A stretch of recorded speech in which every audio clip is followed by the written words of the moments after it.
Assalamualaikum warahmatullahi wabarakatuh. Hai Sobat Sehat Salamun, selamat datang di podcast Sarah Sehat. Salamun, rekan sehat. Oke, pada podcast kali ini bersama saya Dr. Villa Indina, dalam memperingati Hari Hipertensi Sedunia, maka podcast kali ini bertema mengenai hipertensi. Dan tentu saja kali ini saya tidak sendiri, di sini saya ditemani atau akan berbincang-bincang dengan dokter jantung kesayangan di RS Dr. M. Salamun, yaitu Dr. Aulia, spesialis jantung, RS Dr. M. Salamun.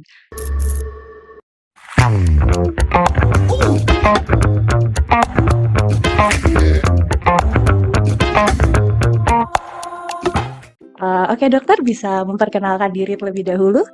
Terima kasih. Assalamualaikum warahmatullahi wabarakatuh. Terima kasih atas kesempatan yang diberikan.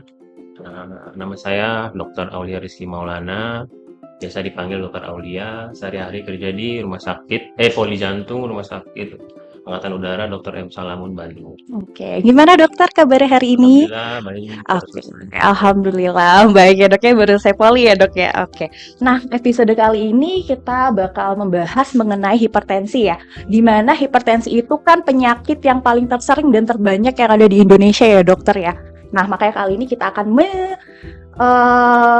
memberikan informasi mengenai hipertensi secara lengkap dan detail dari dokter spesialisnya sendiri, spesialis jantungnya sendiri. Oke, dok sebenarnya tuh banyak masyarakat yang belum mengetahui nih dok, apa sih hipertensi itu sebenarnya? Gitu. Oke, terima kasih. Ini kan terutama untuk awamnya. Iya. Jadi saya mau coba membawakannya untuk kata-katanya yang lebih ke awam. Nah, apakah itu hipertensi? Hipertensi atau kita kenal sebagai tekanan darah yang tinggi. Itu adalah kondisi yang sudah lama atau kita sebutnya kronis, di mana tekanan di pembuluh darah manusia itu cukup tinggi. Nah, kita harus tahu tekanan darah itu atau hipertensi itu diukur ada dua.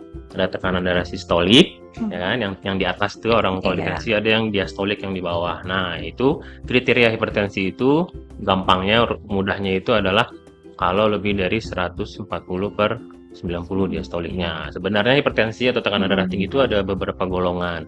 Ada dikatakan normal, kalau tekanan darah itu optimalnya kurang dari 120/80. Kemudian ada yang namanya prehipertensi sekarang. Jadi gejala-gejala hampir ke hipertensi itu sekitar 120 sampai ke 130 ke atas. Nah, kalau yang dibilang hipertensi itu ya kalau sudah mencapai 140 ke atas sistoliknya dan diastoliknya udah 90 ke atas. Nah, dan itu perhitungannya nggak bisa satu kali. Jadi harus lebih beberapa kali baru kita simpulkan kalau orang itu atau pasien itu sudah menderita hipertensi. Ya, oke. Dok sebenarnya itu untuk batasan tekanan darah pada pasien hipertensi itu dipengaruhi oleh usia nggak sih dok sebenarnya? Awalnya dulu iya, tapi belakangan-belakangan ini berjalannya teknologi pengetahuan tidak terlalu terikat sama umur pasien. Misalkan pasien udah geriatri, udah 80 tahun, ya boleh tensinya misalkan 140 ke atas, itu sekarang udah nggak terlalu. Tapi secara fisiologi memang kan makin usia manusia itu makin tua, kan pasti pembuluh darahnya lebih keras atau lebih tidak lentur, maka otomatis secara fisiologi emang agak lebih tinggi. Tapi sebenarnya batasan untuk hipertensi tetap sama dari usia muda maupun usia tua. Oke ya, jadi untuk masyarakat awam yang mungkin suka menanyakan, saya usia segini masih normal nggak nih 140? Itu berarti ya tadi balik lagi hipertensi itu ya definisinya tekanan darah tinggi yang lebih dari 140 sistole dan di atas dari 90 untuk diastole ya dok ya. Oke. Sebenarnya untuk tanda dan gejala dari hipertensi atau tekanan darah tinggi itu apa aja sih dok? Nah ya ini juga ditanya juga nih. Nah yang pertama yang harus kita tahu sebenarnya orang hipertensi itu umumnya tidak bergejala. Makanya kadang kita sebutnya silent killer gitu ya, pembunuh berdarah dingin yang nggak ketahuan gitu. Kenapa gitu? Karena emang dia sudah ada gejala kalau sudah ada organ yang terkena gangguan karena hipertensinya. Nah gitu. Nah, yang biasanya sering kita temui itu biasanya yang paling gampang sakit kepala, pusing gitu ya, umumnya gitu. Tapi kalau sudah mulai kena ke organ yang lebih berat, lebih lama hipertensinya, mungkin bisa ke berdebar, cepat lelah kalau kena ke jantung, atau matanya mungkin agak-agak buram, atau cepat capek, atau kadang nyeri dada juga bisa. Ya, Seperti itu sih, oke. mungkin seperti itu. Gitu. Jadi ya, tapi yang lebih utama itu sakit kepala ya, Ya, Dok, yang seringnya, yang yang awamnya seperti gampangnya itu. awamnya sakit kepala untuk Tapi ada belum tentu gejala juga sakit hipertensi. kepala di hipertensi gitu. Oke. Sebenarnya tuh hipertensi itu dapat disembuhkan nggak sih, Dok?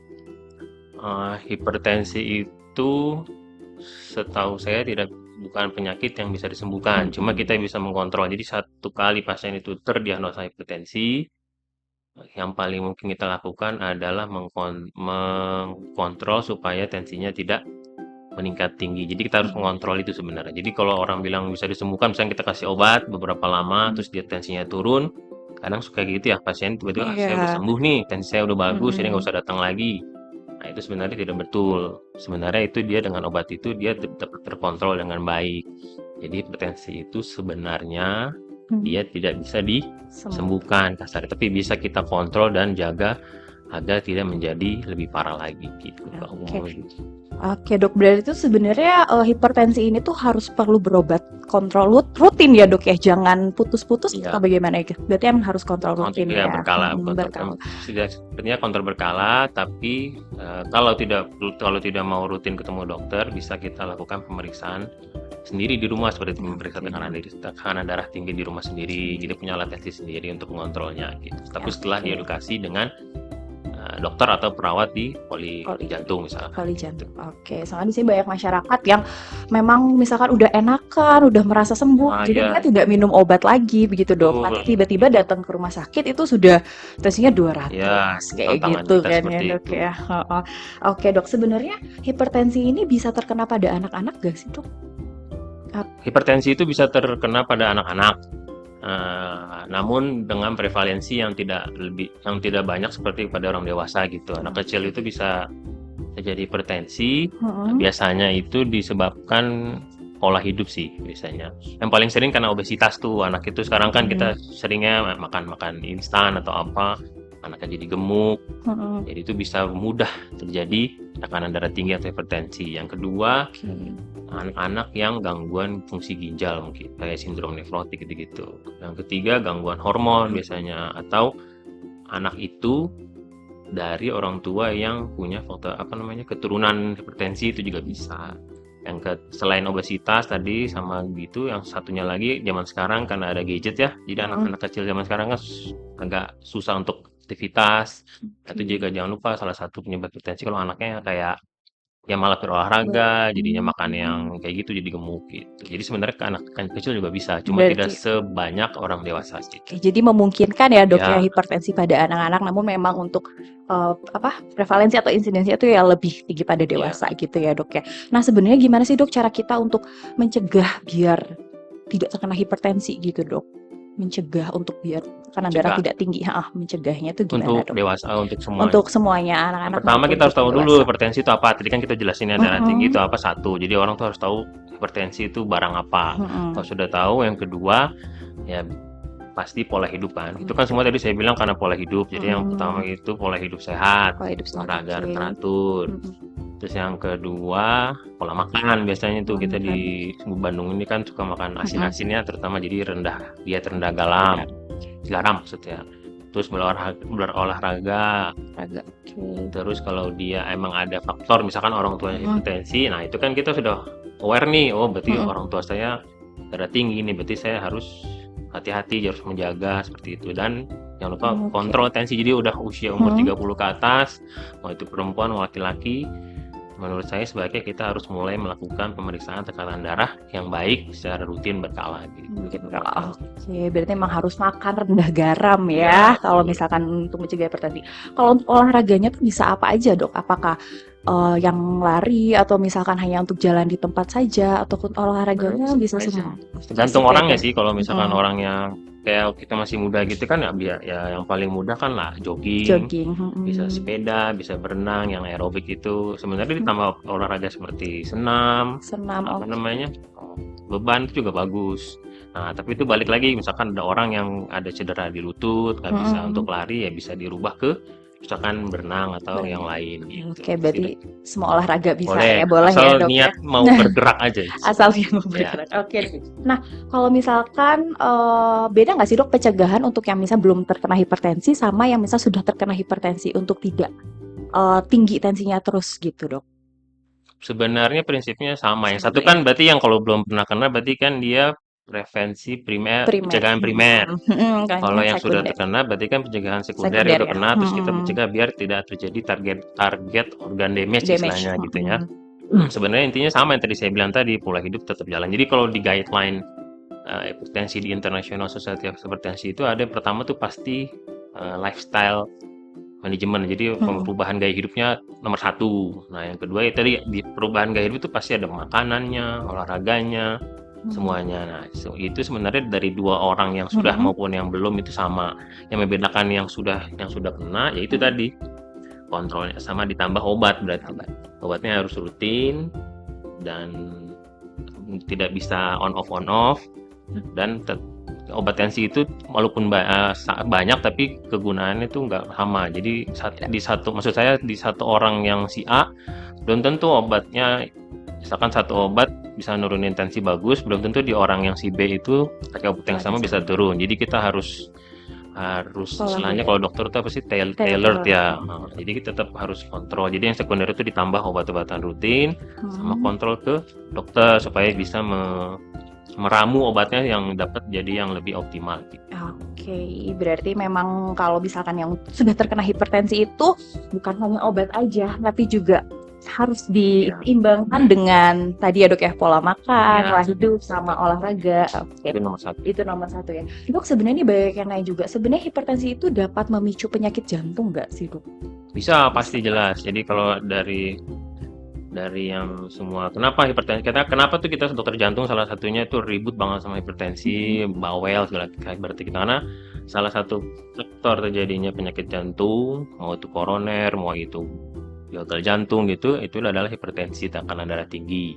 Apa yang bisa menyebabkan itu? Satu, karena tekanan darah tinggi tadi saya bilang kan pembuluh darahnya jadi keras, jadi ibaratnya dindingnya jadi aterosklerosis itu. Nah itu bisa terjadi penyakit jantung koroner pertama. Yang kedua, karena tekanannya tinggi terus, jadi jantungnya melawan pressure yang ada di ruang jantung terus-terusan, ibaratnya kayak binaragawan dia disuruh angkat beban terus, jadi jantungnya jadi tebel, jadi kayak ada penebalan dinding otot jantung, itu bisa jadi sesak napas, jadi gagal jantung. Terus yang berikutnya gangguan apabila udah terjadi tebel, di situ kan ada listrik jantung. Nah, bisa terjadi gangguan irama atau kita sebut aritmia. Jadi semua tiga itu ujung-ujungnya bisa terjadi penyakit gagal jantung atau kita sebutnya congestive heart failure.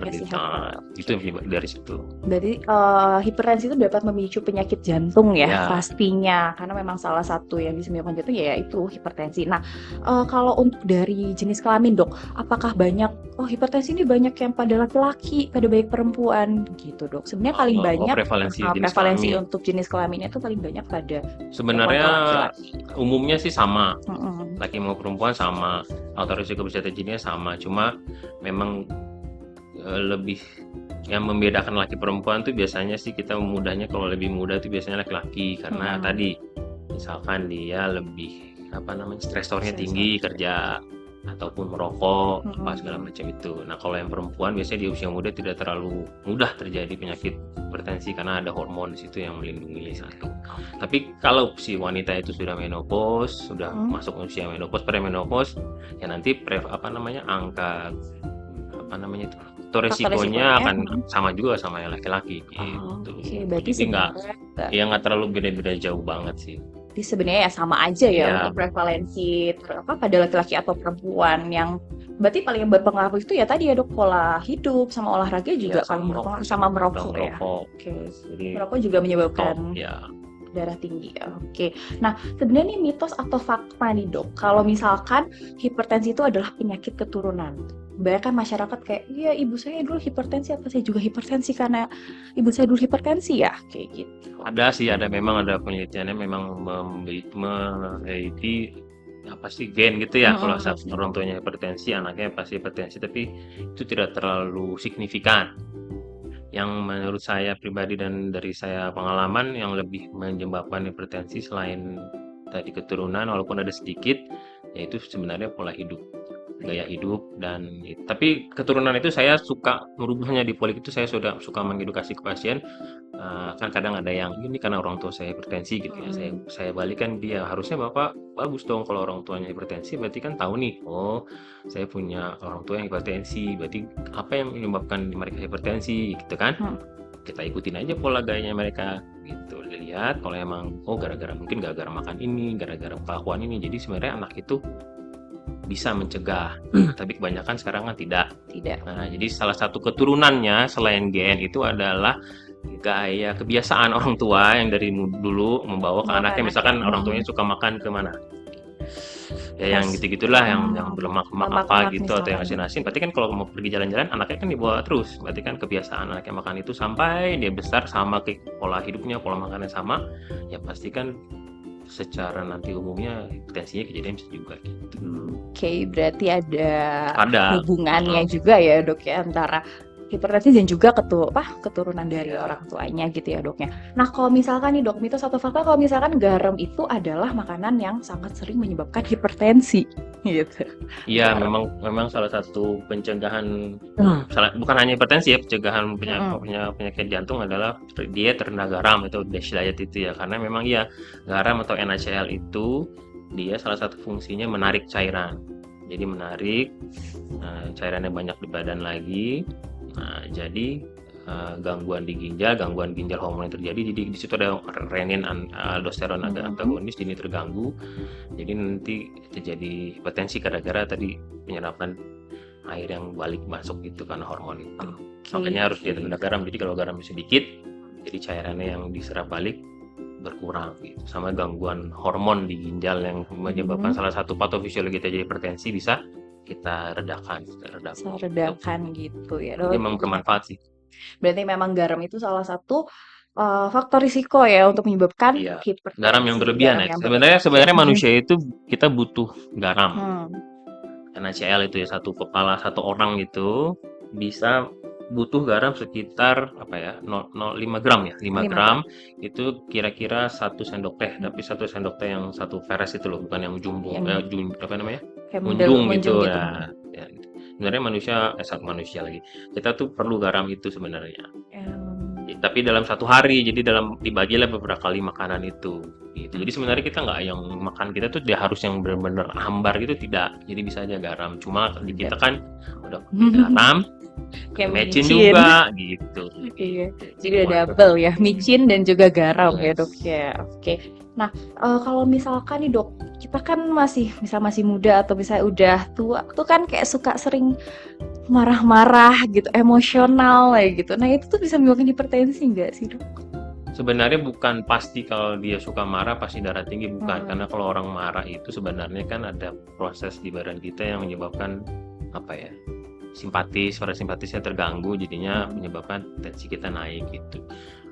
Jadi yang nggak orang marah-marah pasti hipertensi belum tentu juga. Cuma pas lagi kita prosesnya marah, ada saatnya tekanan darah kita peaknya itu naik. Gitu. Sama kayak kita mengedan, sama kayak kita nangis pun juga pasti naik, atau terlalu gembira haha juga pasti naik. Gitu. Oke, jadi berpengaruh ya, maksudnya berpengaruh. Cuma makanya kan kadang-kadang orang bilang habis marah-marah langsung stroke, orang marah-marah serangan jantung. Nah, itu karena lagi itu jadi terganggu parasimpatisnya, jadi dia naik gitu. Jadi jangan marah-marah. Oke. Pesan dari Dokter Aulia adalah jangan marah-marah. Oke, kurangin marah-marahnya, sabar biar darahnya tidak tinggi gitu. Sama kalau biar happy. Sama kalau nyeri ya dok ya. Kalau misalnya sakit sekali tuh tekanan darahnya juga bisa tinggi kan ya dok ya.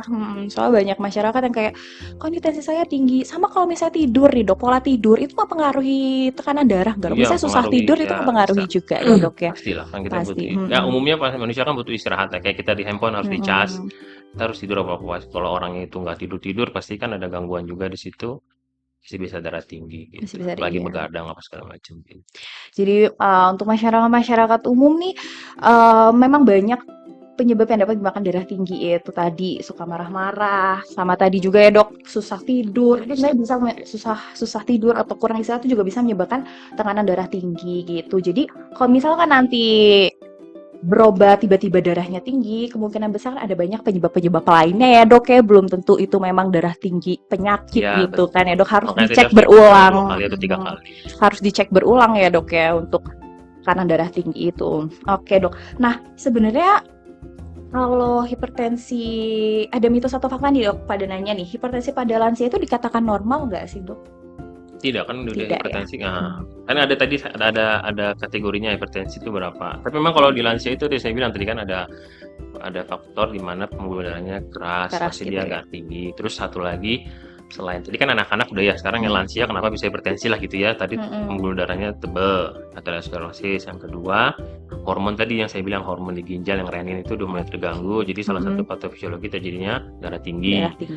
Yang ketiga yaitu tadi pola makan mungkinnya udah berlama-lama udah susah dikasih tahu jadi tetap dia maunya kayak gitu. Yang keempat mungkin tambah merokok. Yang ketiga yang itu sama ini karena sudah tua mungkin dia alasannya sakit kaki, sakit lutut, jadi olahraganya jadi kurang jadi gitu nggak ya. sedentary life-nya lagi tinggi terganggu. Jadi salah satu faktor hipertensinya tadi dari lansia adalah yang tadi itu. Tapi orang lansia pun sebenarnya tidak boleh hipertensi, jadi kita harus tetap kelola dan kita jaga dengan baik. Baik, Gitu. oke dok. Nah, kalau untuk pasien penderita hipertensi nih dok, untuk garamnya tuh maksimal tuh berapa sih dok? Berapa sendok teh atau berapa boleh makan Ini garam? tadi saya bilang itu Yang kan 1 gram itu ya? 5 gram Atau per setengah? hari 1 sendok makan. Itu nggak apa-apa 5 gram itu ya? Iya. Dok, ya? Itu kan dibagi beberapa kali makan gitu. Dibagi 3, berarti satu setengahan lah ya Iya. dok ya? Oke. Masih boleh sebenarnya masih harus pakai garam supaya kan makanan kita tetap enak kan. Iya. Kadang orang tuh suka kita bilang ya makan garam gitu ya. Nanti pasien udah bagus datang lagi bulan berikutnya kontrol ke poli tiba-tiba dia lemes, ada apa? Iya. Saya tanya ternyata makanannya hambar semua dikasih jadi dia nggak happy. Iya, soalnya Saya kan bilang tetap garam cuma kalau bisa tanpa penyedap rasa atau micin. micin Jadi garam ya. aja cukup dengan bumbu alami aja, bumbu masak yang sehat itu kan banyak juga gitu. Ya soalnya banyak yang kayak tiba-tiba jangan makan garam terus tiba-tiba nggak makan garam Iya, sama sekali apa-apa, kan dok ya. hambar, sopnya hambar, jadi dia nggak harus makan jadi sakit ya. Langsung aja jadi sakit. Oke deh. Aduh udah nggak kerasa udah banyak pembahasan yang mungkin ya mewakili pertanyaan dari para pendengar podcast kita kali ini. Sebelum itu mungkin ada closing statement dari Dokter Aulia. Oh iya, kebetulan kita untuk tema hipertensi sekarang ini yang kebetulan berhubungan dengan di bulan Mei ini adalah ada Hari Hipertensi Sedunia sebenarnya, atau kita punya istilah di sini May Measurement Day. Jadi ada May Measurement Month, sorry. Jadi kita di sini menggalakkan. Tadi juga saya baru dapat info dari Kemenkes juga mendukung itu. Kita perlu untuk orang awam memeriksa tekanan darah rutin. Ada satu istilah yang ingin saya kemukakan di sini adalah pemeriksaan. Jadi kan pemeriksaan tekanan darah itu ada 2 ya. Ada yang di poli atau office, ada yang di home. Nah, saya mau menggarisbawahi ada pemeriksaan home blood pressure monitoring. Jadi kita bisa periksa tekanan darah sendiri di rumah setelah kita edukasi atau kita informasikan cara pemeriksaannya yang betul. Jadi orang-orang tuh bisa punya alat tekanan darah sendiri, bisa melakukan tekanan darah sendiri di rumah dengan cara sebenarnya ada sih di website di mana googling juga bisa caranya seperti apa dan bisa kita lakukan pemeriksaan itu sehari 2 kali dicatat. Nah, nanti ada kategorinya berapa. Nah, kalau home blood pressure monitoring itu normalnya idealnya itu rata-rata itu di bawah 135 sistoliknya dan atau di bawah sama dengan 85. Jadi kalau masih di yang bawah angka itu berarti kita masih aman lah. Kalau lebih dari situ mungkin perlu konsultasi ke dokter. Nah itu, dan selain itu home blood pressure selain mendiagnosis hipertensi bisa juga untuk dijadikan patokan tata laksana kita udah tercapai apa belum sih itu. Dan banyak home blood pressure monitoring yang saat ini kami dari perhimpunan juga dari Perki juga menggalakkan hal itu sih terus-terusan. Di poli juga saya selalu bilang ke pasien kalau punya punya alat tensi digunakan. Nanti hasilnya juga baik. Banyak alat tensi yang udah otomatis juga kan ya dok ya. Digital ya. Digital, jadi SNI udah tinggal, jadi tinggal langsung pakai aja, tinggal langsung terdeteksi ya, lebih mudah dan lebih praktis gitu ya dok, bisa dipakai juga itu di rumah. Baik dokter, terima kasih banyak atas penjelasan dari pertanyaan-pertanyaan kami. Untuk para pendengar mungkin yang ingin berkonsultasi dengan Dokter Aulia SPJP secara langsung bisa datang langsung ya ke Dokter Muhammad Salamun Untuk jam praktiknya dokter bisa diinfokan agar Kami ada tiap para hari pendengar. dari Senin sampai Jumat di Mm-mm. pagi di Poli Jantung Rumah Sakit Angkatan Udara Dr. Muhammad Salamun. Ada kok. Kita ada beberapa dokter, nggak hanya saya, ada 4 dokter dan semuanya terbuka dan kita buka dari Senin sampai Jumat. Pagi-pagi. Pagi-pagi ya. Jadi untuk Poli Jantung buka dari Senin sampai Jumat dan ada banyak dokternya juga ya. Untuk semoga podcast kali ini dapat bermanfaat untuk pendengar-pendengar podcast kali ini. Untuk sahabat Salamun jangan lupa untuk subscribe, like, share, dan komen untuk mau ngobrolin tentang apa aja sih podcast di episode selanjutnya. Tinggal di komen aja ya. Oke. Saya Dr. Vilailina bersama Dr. Aulia SPJP pamit undur diri. Salam sehat bersama Salamun mengudara. Ya.